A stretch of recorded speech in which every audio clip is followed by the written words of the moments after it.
It started as a game, a look held too long, a smile that lingered just enough to cross the line. She was my friend's girlfriend, and I knew I should have walked away. Every fiber of my being, every lesson learned, every ounce of loyalty screamed at me to turn my back. But temptation has a voice that whispers louder than reason, a melody so sweet it drowns out the alarms. The night grew heavy, the air electric, charged with unspoken desires and dangerous possibilities.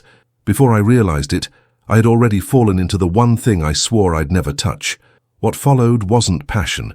It was the slow burn of a mistake, a decision that still keeps me awake, haunting the quiet hours of the night, reminding me of the price of giving in.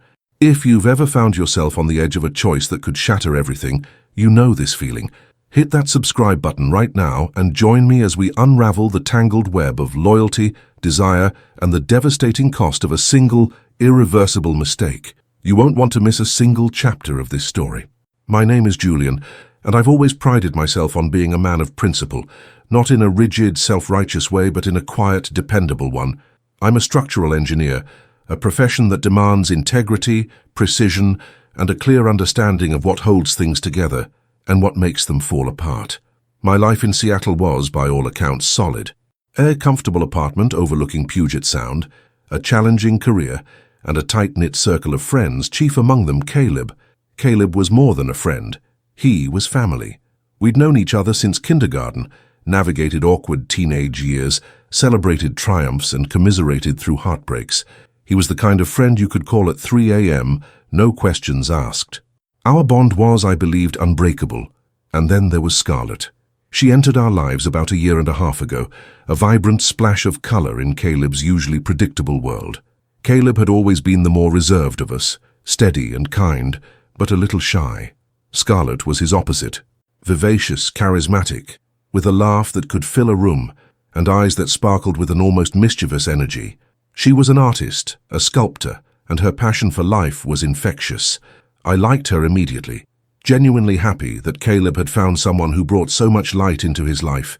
They seemed perfect together, a harmonious blend of quiet strength and effervescent charm. Our group of friends, which included my sister Brooke and our mutual friend Daniel, quickly embraced Scarlett. She fit in seamlessly, her easygoing nature and quick wit making her a favorite at our weekly game nights and weekend hikes.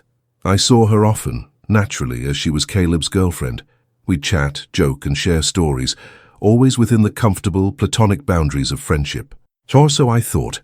The first time I really noticed it, was at a barbecue at Caleb's place. The sun was setting over the Olympic Mountains, painting the sky in hues of orange and purple. Caleb was inside, grilling burgers, while Scarlett and I were on the deck, nursing beers and talking about a new art installation downtown. She was leaning against the railing, her dark hair catching the golden light, and she turned to me, her eyes the color of warm amber, holding my gaze a fraction of a second longer than necessary. There was a subtle shift in her expression, a flicker of something I couldn't quite place, a hint of curiosity perhaps, or something more. It was fleeting, almost imperceptible, but it registered. A tiny, almost imperceptible crack in the foundation of my carefully constructed platonic world. I dismissed it, of course. It was probably just the light, or my imagination. Scarlett was friendly, openly expressive. It meant nothing. She was Caleb's. End of story. But then it happened again, and again. A casual touch on my arm that lingered a beat too long when she laughed at one of my jokes. A whispered comment during a movie night, her breath warm against my ear, making me acutely aware of her proximity. A playful challenge during a board game, her eyes sparkling with an intensity that felt directed solely at me, even with Caleb sitting right beside her. Each instance was small, easily explainable, but together they began to form a pattern, a subtle, insidious thread, weaving its way into the fabric of our friendship. I started to feel uneasy. A knot would form in my stomach whenever she looked at me that way, whenever her hand brushed mine. It wasn't just discomfort, it was a strange mix of apprehension and a dangerous, undeniable intrigue. I found myself replaying these moments in my head, dissecting them, trying to find a logical explanation. Was I misinterpreting things? Was I imagining it? Or was Scarlett, Caleb's girlfriend, actually teasing me? The thought sent a jolt of alarm through me. This was forbidden territory, a line I could never cross. Caleb was my brother. Betraying him was unthinkable. My principles, my loyalty, my entire moral compass screamed at me to put a stop to it, to create distance, to make it clear that this was not okay. But temptation, as they say, has a voice. And Scarlett's voice, even in its unspoken form, was becoming increasingly persuasive. If you're feeling the tension of Julian's internal struggle, please hit that like button and subscribe to the channel. Your support helps us tell these complex human stories. One rainy Saturday, Caleb, Scarlett and I were at a local brewery, enjoying some craft beers. Daniel and Brooke were supposed to join us, but their plans fell through. It was just the three of us, a familiar trio, but the atmosphere felt different. Caleb was engrossed in his phone, responding to a work emergency, leaving Scarlett and me to chat. She leaned across the table, her voice dropping to a conspiratorial whisper, even though Caleb was only a few feet away. "You know, Julian," she said, her eyes sparkling, "Caleb told me you're a fantastic cook. He said your lasagna is legendary." "He exaggerates," I chuckled, feeling a faint blush creep up my neck. "I don't think so," she countered, her gaze unwavering. "He said you're incredibly meticulous in the kitchen, very precise. I bet you're like that with everything, aren't you?" Her eyes held mine, a knowing glint that made the innocent compliment feel charged, intimate. I shifted uncomfortably in my seat. "I suppose I like things to be well-structured," I mumbled, trying to keep my tone light. She smiled, a slow, deliberate curve that sent a shiver down my spine. "I like structure too sometimes, but sometimes it's fun to break free, isn't it? To see what happens when you color outside the lines." Her gaze flicked to Caleb, then back to me, a silent, dangerous challenge. My heart hammered against my ribs. The air around us felt thick, electric. Caleb, still engrossed in his phone, was oblivious. I felt a surge of guilt, a sharp awareness of the unfairness of the situation. He trusted us. He trusted me. "I'm not really one for coloring outside the lines, Scarlett," I said, trying to inject a note of finality into my voice to re-establish the boundary. She just laughed, a soft, melodic sound that resonated through the bustling brewery. "Oh, I don't know, Julian. I think there's a wild streak in you just waiting to be unleashed." Her eyes held mine, a silent dare, a dangerous invitation. I spent the rest of the evening feeling profoundly unsettled. Her words, her gaze, her proximity, they had chipped away at my resolve, leaving me vulnerable and exposed. I tried to avoid eye contact, to focus on Caleb, to immerse myself in the mundane details of our conversation. But her presence was a constant, unsettling hum beneath the surface, a dangerous melody that refused to be silenced. The next few weeks were a torment. Scarlett's subtle teasing escalated, becoming bolder, more direct, yet still cloaked in the guise of innocent friendship.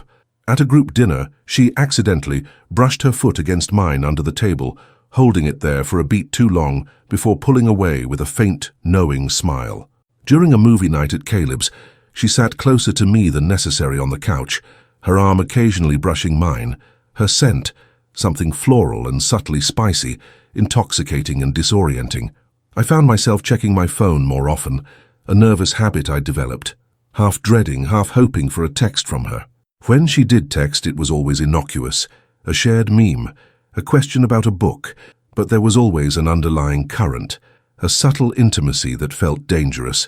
My internal conflict was a constant battle. My loyalty to Caleb was unwavering, a bedrock principle of my life. He was my best friend, my brother.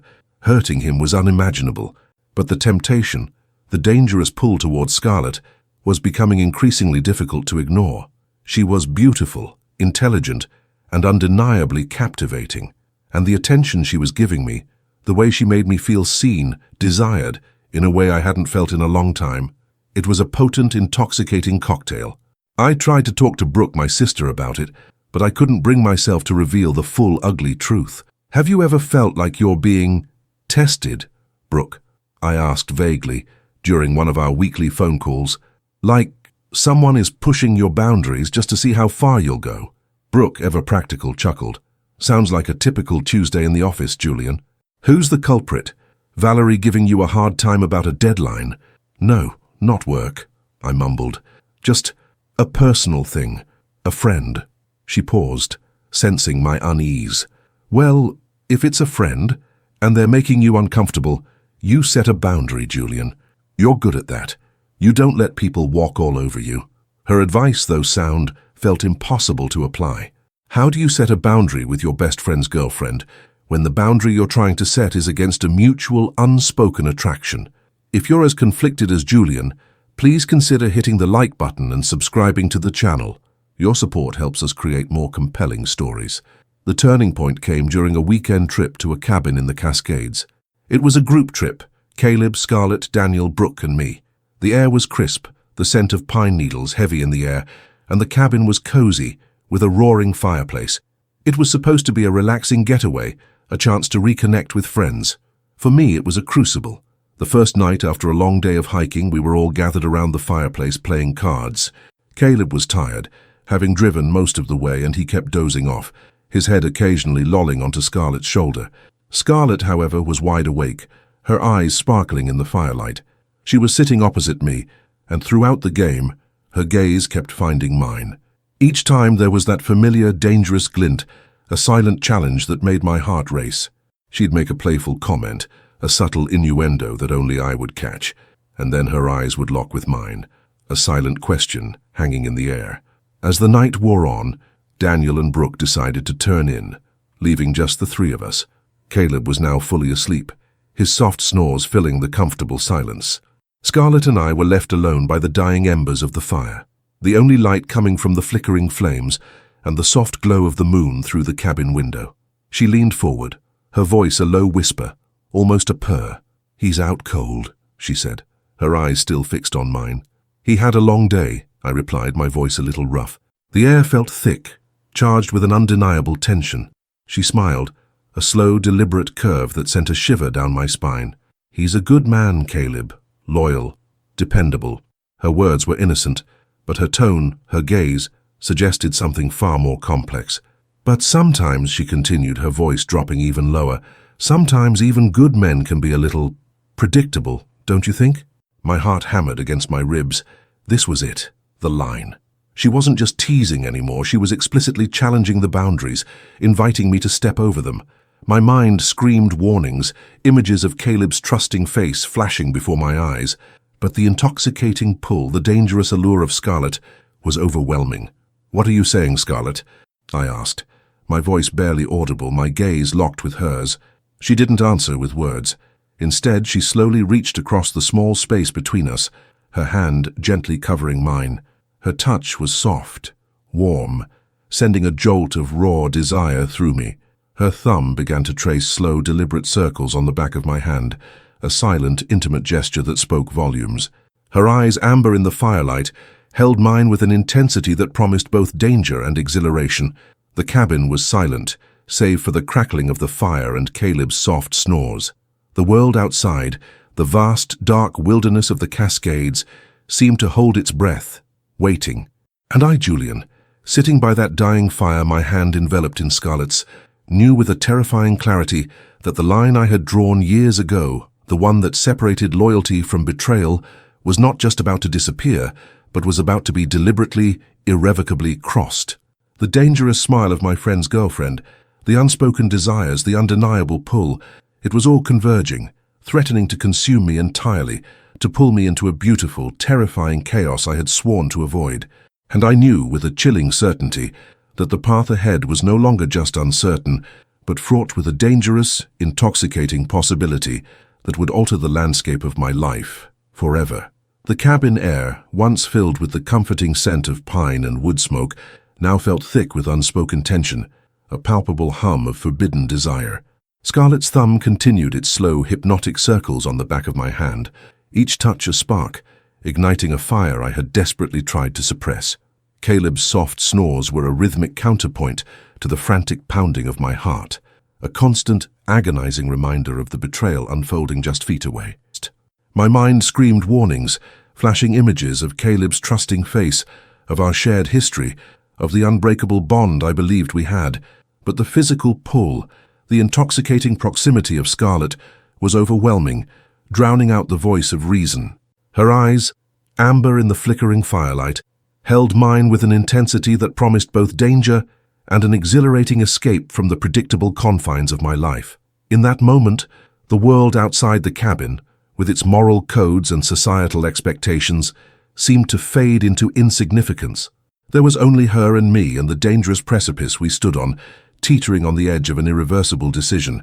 I squeezed her hand, a silent acknowledgement, a surrender to the intoxicating temptation. Her smile, slow and knowing, deepened, a silent triumph in her eyes. She leaned closer, her breath warm against my ear, and whispered, "Come with me." My heart leaped into my throat.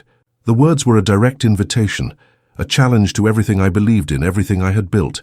I glanced at Caleb, still deeply asleep, his face peaceful and innocent. A fresh wave of guilt washed over me, cold and sharp, but it was quickly overshadowed by the burning desire that had consumed me. I nodded, a small, almost imperceptible movement. The decision was made, the line irrevocably crossed. The weight of it was immense, suffocating, yet beneath it, a dangerous thrill pulsed through my veins. We moved silently, like shadows, through the dimly lit cabin. Each creak of the floorboards, each rustle of our clothes, felt amplified in the oppressive silence. We slipped out the back door, into the crisp, cool night air of the Cascades. The moon, a sliver of silver in the inky sky, cast long, eerie shadows through the towering pines. The scent of damp earth and pine needles filled the air, a stark contrast to the intoxicating perfume of scarlet. We walked away from the cabin, deeper into the woods, the sounds of Caleb's snores fading into the distance. The air was cold, biting, but I barely felt it. My senses were heightened, acutely aware of Scarlett's presence beside me, the brush of her arm against mine, the soft sound of her breathing. The adrenaline coursing through my veins made me feel both intensely alive and utterly detached from reality. We stopped by a small, secluded clearing, bathed in the faint moonlight. The trees stood tall and silent around us, ancient sentinels bearing witness to our transgression. She turned to me, her eyes still holding that dangerous glint, but now softened by a vulnerability I hadn't seen before. "Julian," she whispered, her voice barely audible. "I know this is wrong. I know what we're doing." "I know too," I replied, my voice hoarse, raw with emotion. "But I can't stop myself, Scarlett." She reached out, her hands cupping my face, her touch soft and tender. Her thumbs traced the line of my jaw, sending shivers down my spine. Her eyes, filled with a complex mix of desire, regret, and a desperate longing, held mine. And then slowly she leaned in, her lips brushing mine, tentative at first, then with a growing intensity that mirrored the storm raging within me. The kiss was everything I had feared and everything I had secretly longed for. It was intoxicating, exhilarating, a desperate surrender to a forbidden desire that had simmered beneath the surface for far too long. In that moment, all thoughts of Caleb, of loyalty, of consequences vanished, replaced by the overwhelming sensation of her lips on mine, her body pressed against mine, the intoxicating scent of her perfume filling my senses. It was a beautiful, terrifying chaos, a complete and utter loss of control. If you're feeling the intensity of this forbidden moment, please hit that like button and subscribe to the channel. Your support helps us tell these complex, human stories. The night was a blur of stolen moments, hushed whispers, and the desperate, intoxicating thrill of transgression. We returned to the cabin just before dawn, slipping back in as silently as we had left. Caleb was still asleep, oblivious, his peaceful snores a stark contrast to the turmoil raging within me. I lay awake for the rest of the night, staring at the ceiling, the events of the past few hours replaying in my mind on an endless loop. The memory of Scarlett's touch, her kiss, her whispered words, it was all vivid, immediate, and utterly overwhelming. But beneath the dangerous exhilaration, a cold, hard knot of guilt began to form in my stomach. The initial thrill had faded, replaced by a profound sense of shame and regret. I had crossed the line. I had betrayed my best friend, and the weight of that betrayal was immense, suffocating. The next morning the cabin felt different. The easy camaraderie, the comfortable familiarity, was gone, replaced by a palpable tension that only Scarlett and I seemed to feel. We exchanged furtive glances across the breakfast table, a silent, unspoken acknowledgement of our shared secret. Caleb, oblivious, was his usual cheerful self, recounting a funny dream he'd had. Daniel and Brooke chatted about their plans for the day, their laughter echoing through the cabin.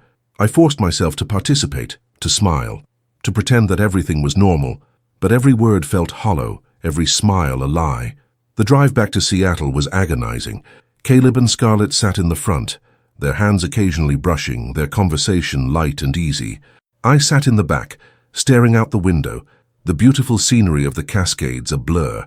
My mind was a whirlwind of conflicting emotions, guilt, regret, a lingering trace of the dangerous thrill, and a profound sense of dread for the inevitable consequences. Over the next few weeks, the secret became a heavy burden.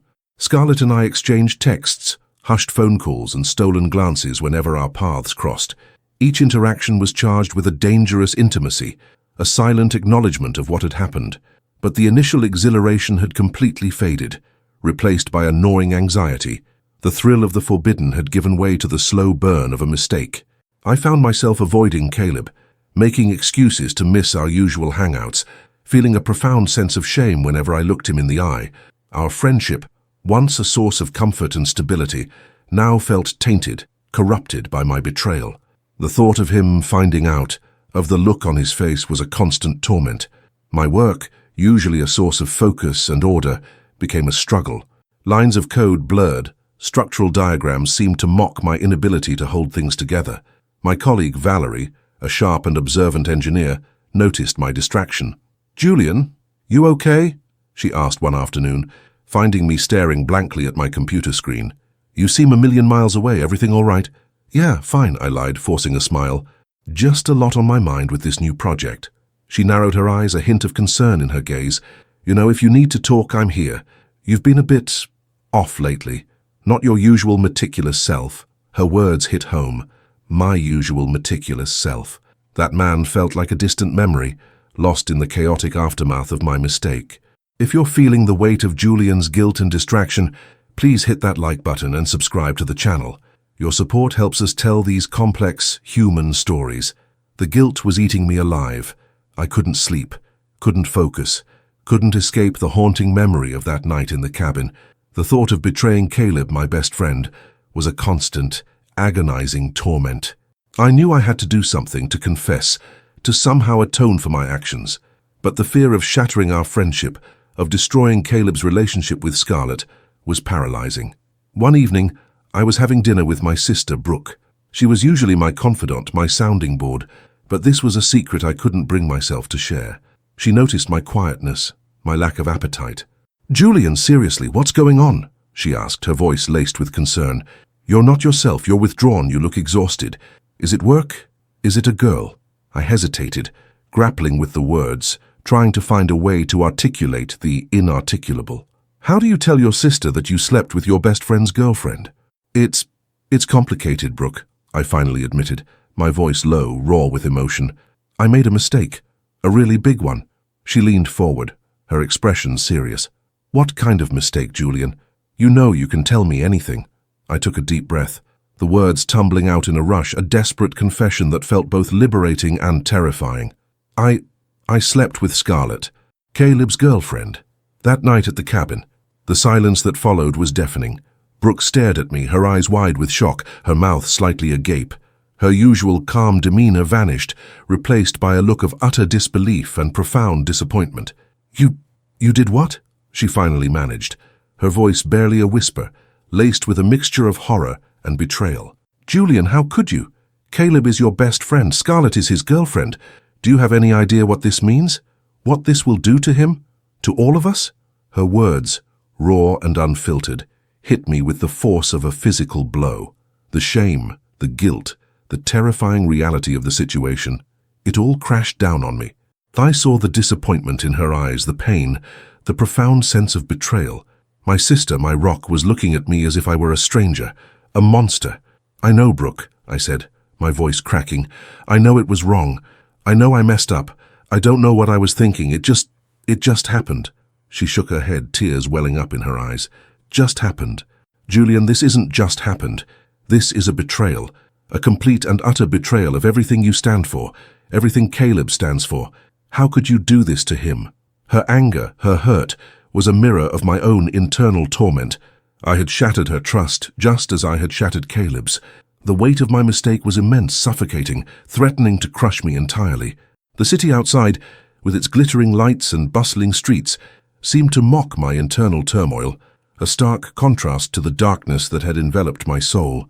And I knew with a chilling certainty that the price of giving in, the cost of that one irreversible mistake, was far greater than I had ever imagined.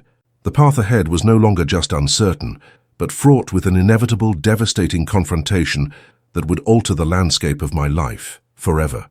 Brooke's words, sharp and laced with profound disappointment, cut deeper than any accusation. Her tears, usually a rare sight, were a testament to the gravity of my betrayal. My sister, my confidant, my moral compass, was looking at me as if I were a stranger, a monster who had desecrated the sacred bond of friendship. The restaurant, once a cozy haven, now felt like a public confessional, every hushed conversation around us amplifying the deafening silence between us. "Brooke, please," I pleaded, my voice raw. "I know I messed up. I'm drowning in guilt. I needed to tell someone. I couldn't keep it inside anymore." She wiped a tear from her cheek, her gaze still fixed on me, unwavering. "Guilt? Julian, do you have any idea what this will do to Caleb? He loves Scarlett. He trusts you. You've just blown up his entire world and ours." Her voice was low, trembling with a mixture of anger and profound sadness. "How could you be so reckless? So selfish?" Her words, though harsh, were undeniably true. Reckless, selfish. They echoed the accusations already swirling in my own mind. I had no defense, no excuse that could mitigate the damage I had done. I just sat there, head bowed, absorbing the full weight of her condemnation. "What are you going to do?" she finally asked, her voice softer now, tinged with a weary resignation. "Are you going to tell him?" The question hung in the air, heavy with unspoken consequences. Telling Caleb meant shattering our friendship, destroying his relationship with Scarlett, and tearing apart our entire social circle. Not telling him meant living with the lie, allowing the guilt to fester, and continuing to betray him every single day. Both options were agonizing, a no-win scenario. I don't know," I admitted, my voice barely a whisper. "I can't imagine telling him, but I can't imagine not telling him either." Brooke sighed, a long, weary sound. "You have to, Julian. You can't live with this, and he deserves to know. As painful as it will be, he deserves the truth." She paused, her gaze softening slightly, a flicker of the old Brooke returning. "Look, I'm furious with you. I'm heartbroken for Caleb, but you're my brother, and I'll help you through this, whatever you decide. But you have to be prepared for the fallout. It's going to be immense." Her reluctant support, even amidst her anger, was a small, unexpected comfort. It was a lifeline in the storm, a reminder that even when I felt utterly alone in my shame, I still had family. But the path ahead, as she rightly pointed out, was fraught with unimaginable pain. If you're feeling the weight of Julian's dilemma and Brooke's conflicted support, please hit that like button and subscribe to the channel. Your support helps us tell these complex human stories. The days that followed Brooke's confrontation were a living hell.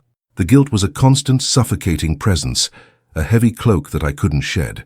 Sleep became a luxury I couldn't afford, my nights filled with restless tossing and turning, haunted by images of Caleb's face, of Scarlett's dangerous smile, of the moment I had crossed the line. My appetite vanished, and I felt a constant knot of anxiety in my stomach. My work suffered. My meticulous nature, my precision, my ability to focus, they all evaporated.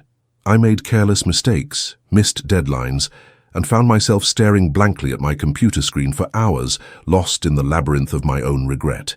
Valerie, my colleague, noticed my deteriorating state. "Julian, seriously, you look like you haven't slept in a week," she said one morning, her voice laced with genuine concern. "And you're making mistakes you never make. Is everything okay at home? Or is it something else?" I forced a weak smile. "Just a lot of stress, Valerie, big project, personal stuff. I'll be fine." She didn't look convinced, but she didn't press. Her concern, though well-intentioned, only added to my burden. I was a structural engineer, someone who built things, who ensured stability. Now, my own life was crumbling, and I was the architect of its destruction. Scarlett and I continued our furtive communication, but the nature of our interactions had changed. The dangerous thrill was gone, replaced by a shared anxiety, a mutual dread of discovery.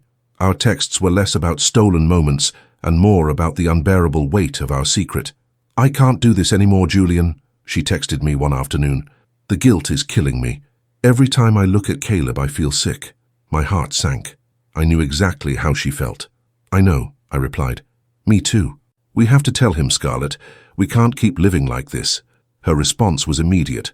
"I'm terrified, Julian. What if he hates us? What if he never forgives us?" "He probably will," I typed back, the words tasting like ash in my mouth. "But he deserves the truth, and we deserve to face the consequences." The decision was made, a painful, agonizing consensus. We would tell Caleb, but the how and the when remained a terrifying unknown. If you're feeling the immense pressure on Julian and Scarlett, please consider hitting the like button and subscribing to the channel. Your support helps us create more compelling stories. The opportunity, or perhaps the cruel hand of fate, presented itself a few days later. Caleb invited me over for our usual Friday night beer and pizza. My stomach churned with dread, but I knew this was it. This was the moment. I arrived at his apartment, my palms sweating, my heart pounding a frantic rhythm against my ribs. Scarlett was already there, her face pale, her eyes wide with apprehension. She gave me a small, almost imperceptible nod, a silent acknowledgement of our shared, terrifying mission. Caleb, oblivious to the storm brewing, greeted me with his usual warm smile. "Julian, glad you could make it, man. Pizza's almost here." Scarlett made her famous garlic knots. He was so genuinely happy, so trusting. The sight of his innocent smile, his easy camaraderie, twisted the knife of guilt deeper into my gut. How could I do this to him? How could I shatter his world? We sat on the couch, making small talk, the tension between Scarlett and me almost unbearable. Caleb chatted about his week, about a new video game he was excited about. Each word he spoke, each laugh he shared, felt like a fresh wound. Finally, the pizza arrived. A welcome distraction, but only for a moment. As Caleb went to grab plates, Scarlett caught my eye, a silent plea in her gaze. It was now or never. When Caleb returned, balancing a stack of plates and napkins, I took a deep breath, steeling myself. My voice felt lodged in my throat, but I forced the words out. "Caleb," I began, my voice a little rougher than I intended. We need to talk to you, both of us." Caleb paused, a slice of pizza halfway to his mouth. He looked at me, then at Scarlett, sensing the sudden shift in the atmosphere. His smile slowly faded, replaced by a look of confusion, then a flicker of apprehension. "What's going on?" he asked, his voice cautious. "You guys look serious." Scarlett took a deep breath, her hands clasped tightly in her lap. Her eyes filled with tears met Caleb's. "Caleb," she began, her voice trembling, I have something to tell you, something important." My heart hammered against my ribs. This was it. The moment of truth, the precipice. Caleb's gaze flicked between us, his confusion deepening into a dawning horror. He saw the tears in Scarlett's eyes, the profound guilt etched on my face. His eyes, usually so warm and friendly, slowly hardened, a cold, chilling realization dawning in their depths. "What is it?" he asked again, his voice barely a whisper, but now laced with a dangerous edge. "What did you two do?" Scarlett looked at me, a silent plea for strength. I nodded, taking another deep breath. It was my turn. "Caleb," I said, my voice cracking, "that night at the cabin, when you fell asleep by the fire." I paused, the words catching in my throat, the shame overwhelming. "Scarlett and I, we crossed a line. We slept together." The words hung in the air, heavy, devastating.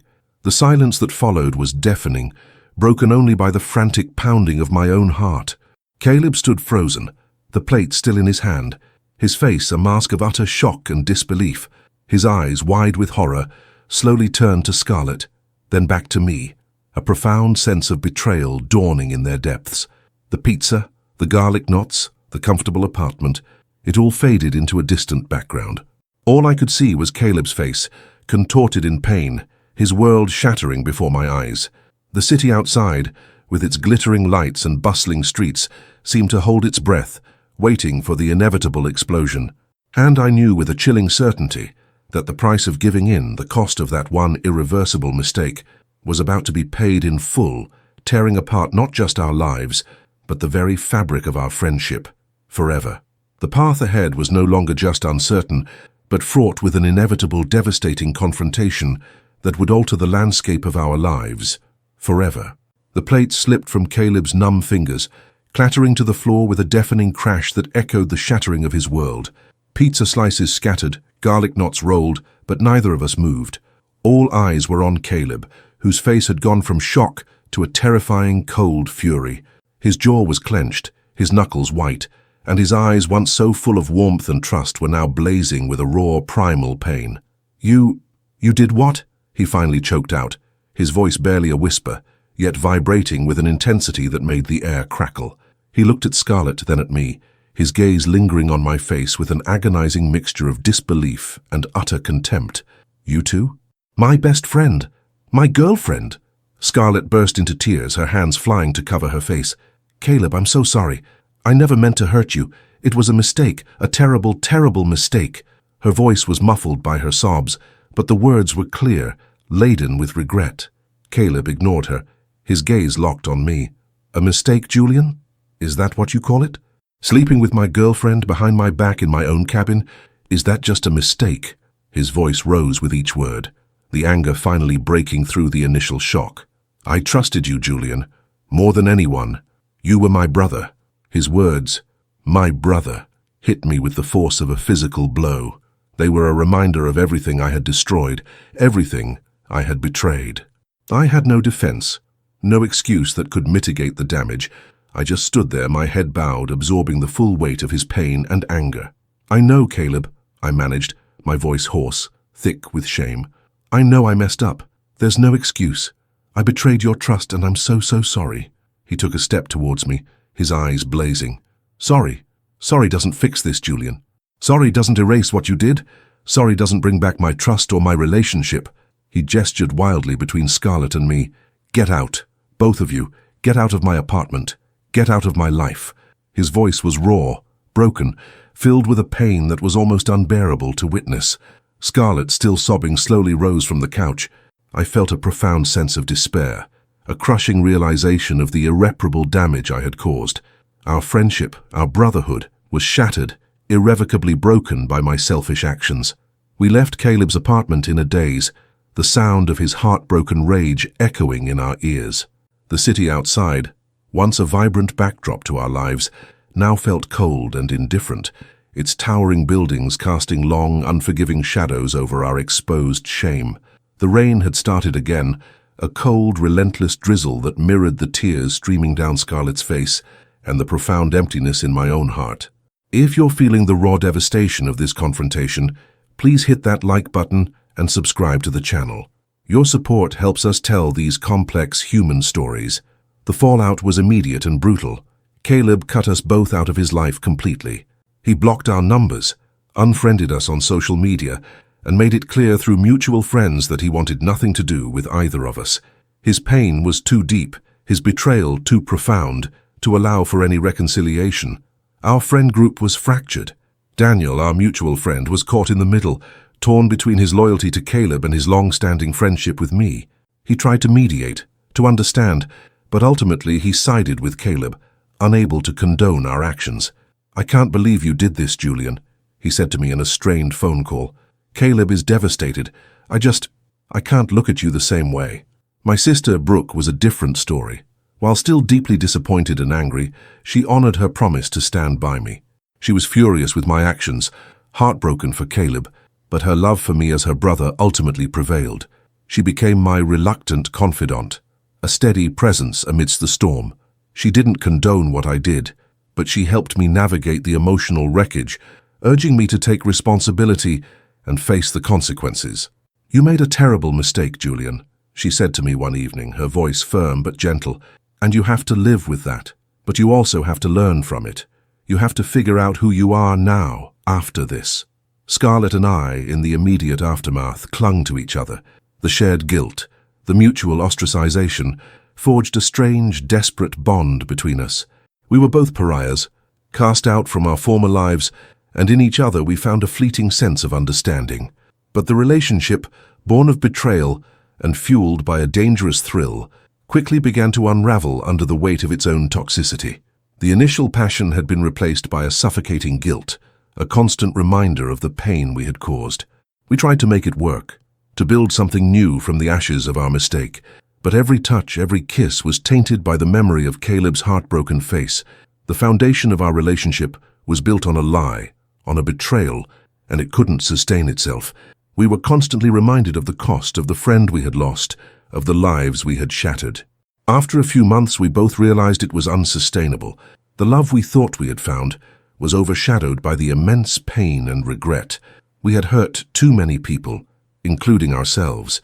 We decided to go our separate ways, a painful but necessary decision.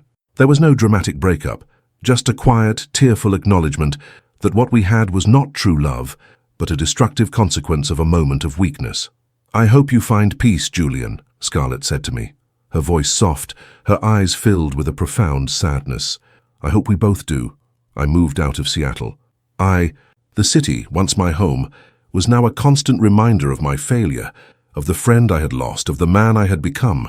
I needed a fresh start, a place where I could rebuild, where I could confront the man in the mirror and try to find my way back to the principles I had once held so dear. If you're finding strength in Julian's journey of self-reflection and the difficult choices he's making, please hit that like button and subscribe to the channel. Your support helps us create more compelling stories. I chose Denver, Colorado, a city of mountains and wide open spaces, a place that felt far removed from the damp, green familiarity of Seattle. I found a new job as a structural engineer, a fresh start in a new firm.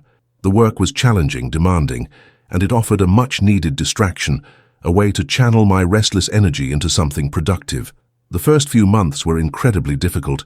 I was alone, isolated, grappling with the profound emptiness left by the loss of Caleb's friendship, the end of my relationship with Scarlett, and the fracturing of my old life. The guilt was a constant companion, a heavy weight on my soul. I spent countless nights staring at the ceiling, replaying that night in the cabin, dissecting every choice, every glance, every whispered word. The slow burn of my mistakes still kept me awake, haunting the quiet hours, reminding me of the price of giving in.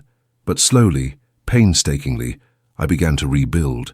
I started therapy, confronting the underlying reasons for my recklessness, my susceptibility to temptation. I explored my own insecurities, my need for validation, the parts of myself that had allowed me to betray my best friend. It was a painful, arduous process, but it was necessary. I reconnected with Brooke, our bond strengthening through the honesty and vulnerability we shared. She didn't let me off the hook, but she offered unwavering support, reminding me that growth comes from acknowledging mistakes, not from denying them. She helped me see that while I couldn't undo the past, I could shape my future. I also found solace in new friendships, cautiously building connections with colleagues and people I met through hiking groups. I learned to be more open, more honest, more transparent, determined not to repeat the mistakes of my past. Valerie, my former colleague from Seattle, reached out after hearing I'd moved. She had always been perceptive, and her friendship, built on a foundation of mutual respect and understanding, became a quiet source of strength. She never judged, only listened, offering a perspective that helped me see beyond my own shame. Years passed. The sharp edges of my regret began to soften, replaced by a quiet understanding. I never forgot what I did, or the pain I caused. The memory of Caleb's heartbroken face remained a powerful reminder of the consequences of my actions. I often thought of him, wondering if he had found peace, if he had healed. I hoped in time he might forgive me, even if our friendship could never be fully restored. One day I received an unexpected email. It was from Daniel, our mutual friend from Seattle. My heart pounded as I opened it. It was a simple message, a link to an article about Caleb. He had started his own architectural firm and it was thriving. He was engaged to a wonderful woman. He was happy. A wave of complex emotions washed over me. Relief, sadness, a lingering pang of regret, but also a profound sense of peace. Caleb had moved on. He had found happiness. And in that, I found a measure of my own redemption. I replied to Daniel, thanking him for the update and wishing Caleb all the best. I didn't ask for forgiveness, didn't try to reconnect. I knew that some bridges once burned could never be fully rebuilt, but knowing he was okay, that he had found his way forward, was a powerful balm to my wounded soul. My life in Denver continued to flourish. I found a quiet strength in my solitude, a renewed sense of purpose in my work, and a deeper appreciation for the genuine connections I was building. I learned that true integrity wasn't about never making mistakes, but about owning them, learning from them, and striving to be a better man. One crisp autumn evening, I was hiking alone in the mountains, the golden leaves rustling underfoot, the vast expanse of the sky above me. I paused at a scenic overlook, looking out at the sprawling city below, the distant lights twinkling like scattered diamonds. The air was cool, clean, carrying the scent of pine and damp earth. I thought of Caleb, of Scarlett, of the man I used to be. The pain was still there, a faint echo, but it no longer consumed me. I had learned the hard way the price of giving in, the devastating cost of a single, irreversible mistake. But I had also learned the power of forgiveness, of forgiving myself, and of hoping for forgiveness from others. I had learned that even from the ashes of betrayal, it was possible to rebuild, to find a new path, to become a man of principle once more, tempered by humility and a profound understanding of the fragility of trust. The slow burn of my mistake had not destroyed me. It had forged me, shaping me into someone stronger, wiser, and ultimately, more truly myself. And that concludes our story. If you were as moved by Julian's journey through temptation, betrayal, and the arduous path to redemption, please give this video a big thumbs up and subscribe to the channel for more compelling and realistic stories like this one.